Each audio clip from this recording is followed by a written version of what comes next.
ஆத்மாக்களை காதலிக்கிறவன் நான், ஆத்மாக்களை லவ் பண்ணுறவன் நான். ஆத்மா ஒன்று உங்களுக்கு கெட்டது பண்ணிடல, அந்த பேய் வந்து உங்களை பிடிச்சி ஆட்டி நீ இருக்கவே கூட இந்த உலகத்துலலாம் சொல்லிடல. அதை நிம்மதியாக விட்டா அது இருந்துட்டு போயிடுது. அதை டெம்ப்ட் பண்ணுறது நம்மளுடைய தப்பு, அதை டெம்ப்ட் பண்ணுறது நம்மளுடைய தப்பு. அது பாவம்மா. 70 வயசு வாழ வேண்டியது 35 வயசு சத்து போச்சு. இன்னும் 35 வயசு உடல் இல்லாமல், உடலை தூக்கிட்டு நடக்க முடியாமல், அம்மாவை பார்க்க முடியாமல், அப்பாவை பார்க்க முடியாமல், அக்கா தங்கச்சியை பார்க்க முடியாமல் இருக்குது. வாழும்போது ராஜா மாதிரி வாழ்ந்துச்சு. இப்போ போய் பார்த்தா அங்கே இருக்கிற ரவுடி பசங்களுக்கெல்லாம் அது அடிமையாக இருக்குது. அது பாவம், பாவப்பட்ட ஆத்மா தான் நான் சொல்லுவேன். பாவப்பட்ட ஆத்மா அது.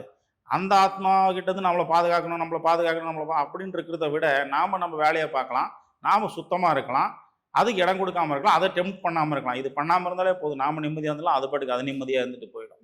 அதோடைய உலகத்துக்குள்ளே போனால் நாம் கெட்டவங்களா தெரியும். அதோடைய உலகத்துக்குள்ளே நீங்கள் போய் பாருங்களேன், உக்காந்து ஆக்ரோஷமாக பேசுனதெல்லாம் உண்டு. அப்படி இருக்கிற எதுக்கு வந்து பிடிச்ச எப்படின்னு கேட்கும்போது, நான் பிடிச்சினா அவன் தானே வந்தான், எதுக்கு வந்தான்னு கேளுங்க, அந்த இடத்துக்கு எதுக்கு வரணும் அவன் அப்படின்னு கேட்கும் அது. அப்போ எனக்கு தோணும், ஆமாம் இந்த இடத்துக்கு அவன் எதுக்கு போனான், இங்கே போய் ஏன் சாப்பிடணும், வீடு இல்லையா வாசல் இல்லையா அவனுக்கு சாப்பிட்றதுக்கு ஏன் போனான், அப்படிதான் தோணும்.